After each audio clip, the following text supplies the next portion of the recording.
What's good, YouTube? It's your boy Humble Warrior back with you guys in another video.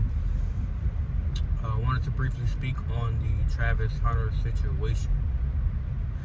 I listened to Shannon's take. I listened to Shaq's take. YouTuber named The Shaq. Just heard this video, and I was listening to another guy, Poetic. I forgot his last name, but he did a 30-minute video on the whole situation himself. For me, I'm a little concerned with some of the things I've heard concerning the young lady. Don't know her personally, don't even know Travis.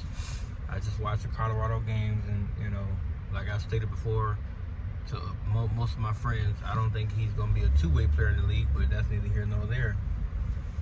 Can't really speak on his relationship much because, hey, it's his own personal business, but as everybody else keep telling him, including the comedian Godfrey, who he went at it against on Instagram, which, I understand when you're defending somebody you love, it does take a personal turn, but they always say a hard head make a soft ass.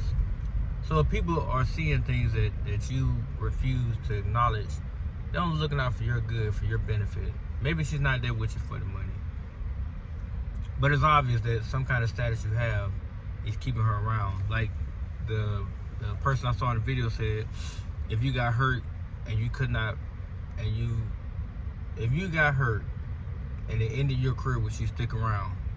The answer is probably no. And he came back to say, well, that goes to show you don't know her because I got hurt and she still was here. You were hurt for 3 weeks, my brother.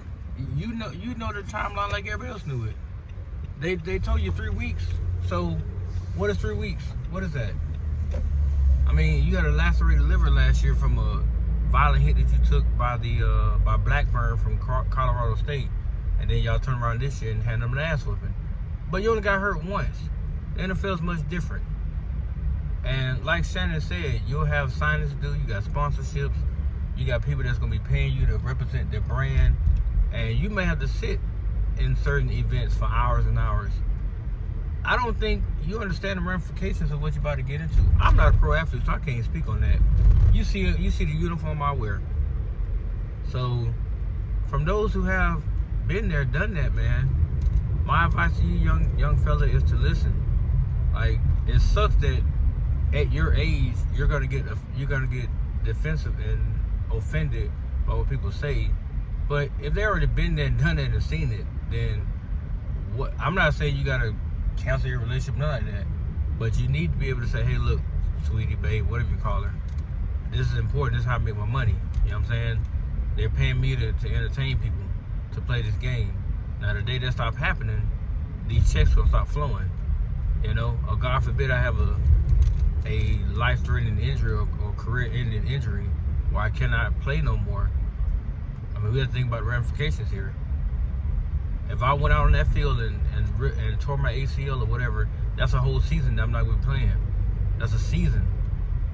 Now, I can go out there and do other things, fracture, fibula, or whatever. I can have multiple injuries. We don't know yet. All we know that's for sure is he's going to be drafted either first or second overall. We do understand that.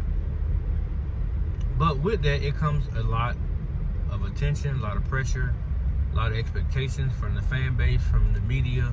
A lot of things come with that, man. And right now, you guys are under the microscope because she decided to put out an 8-minute video breaking down y'all relationship.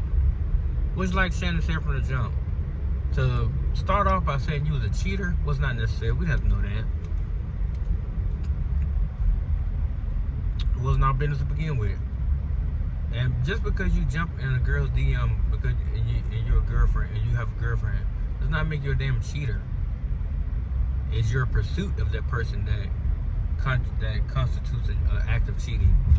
He probably just said hey to your ass and then you left him with the hey thing for 2 months. So what? He said hey. A lot of people have conversations with each other. That don't mean you're cheating, but now you're labeled a cheater by the person that says they love you back. So that was a problem in that video. Then she went on to talk about, how the "you was my type" comment. I honestly believe that if you were not the Travis Hunter that You know, now you're a Heisman Trophy winner. Got to put that beside your name. You're not you're not a Heisman Trophy winner. I honestly don't think y'all relationship would even be a thing. I really don't. Because, like you said, she knew you, or she started talking to you before you became who you became. No, she started talking to you, bro, because at the end of the day, you were on a trajectory, and she saw that trajectory. Like everybody else saw it. Everybody else saw you rising. I mean, so let's not sit here and pretend like, you know, it's not evident as to what you were going to do. Because I guarantee, if you were not going to make it big at Colorado or whatever, then chances are you probably wouldn't have been talking to her. Because it took you to, you know, you got left on red for 2 months of what she said. Then after a while, she finally decided to respond to you. And then she said that for 2 more months you were just texting. But she really didn't have no feelings for you. And then it turned to, oh, well, you know, now I do like him, you know. But it's only with all the success that came with you. The awards, now you got the Heisman Trophy. Now you're projected #1 and #2 overall pick in the draft. And you have a bright future. But don't let all that get foreshadowed by what's being done now. I mean, I can't tell you what to do with your life, Travis, because I don't even know you at all. I follow you on Instagram like everybody else do. I occasionally look at some of the things you post, but it's like, bro, we know you're a tremendous football player. I personally think you should probably start focusing on defense more, but that's just me, because playing both sides in the league is going to be very difficult. There's a lot of terminology, a lot of language, a lot of packages that equate to that, and that's a lot to deal with. But when it comes to your relationship, like Unc said, just keep it out of the public's eye, because I guarantee once y'all get to this next level, you're gonna be put on a lot of stress and scrutiny from media, because at first they're gonna praise you. If you're the first, second overall pick, you're supposed to be this turnaround, you're supposed to be this cornerstone franchise guy that's gonna immediately change the fortune of a franchise. But once it's not happening, after about 2 or 3 years, they're gonna start to talk about you like you're nobody. They're gonna label you. That's gonna be a lot to deal with. You gotta read the comments and fan base and this, that, and the third, and how they really feel about you. So you're gonna read all that if you choose to read it, and it's gonna start to bother you, because you're gonna want to perform, because they're paying you to perform, and you're not gonna want to let them down. But truth be told, I mean, it is a building block process. If you go to the Patriots, y'all ain't gonna win 10 games first year. I mean, you got your quarterback, yes. Drake May is your quarterback. But what else you got out there? Ramon Stevenson, and then who else? Like, come on now. Hunter Henry. I mean, you got little bitty pieces here and there. And they're gonna add you, and immediately you're gonna become the focal point of the offense. Everything's gonna go through you. You're gonna get so many targets and so many reps. It's gonna be ridiculous. But it's what comes with the territory of being such a high draft pick. You're not gonna be given a chance to sit and learn. You're gonna be expected to hit that hot ass pavement and run. But as far as your relationship goes, man, I mean, I can't say the girl is wrong, but I can say you need to be careful. You really need to be careful. I said before in the beginning of the video, I don't even know the young lady, but from what she said on that video, it's very disturbing. To put all that out for no reason, it didn't serve a purpose. And now people are reposting that video over and over and over again. Like Shannon said, she's trending more than you did, and you won the Heisman. That's not a good sign, my brother. It's not a good sign at all. It literally shows where your relationship is heading, and where it might end up ending at. That's what it seems like. Because somebody say they got their own money, then she wouldn't need you, as they say, for clout. Because right now she's getting all the attention. You're not. You're like the side piece. You're just over there because you're named with a face, and now we can associate that face and name with the Heisman Trophy winner. But who's getting all the headlines and attention?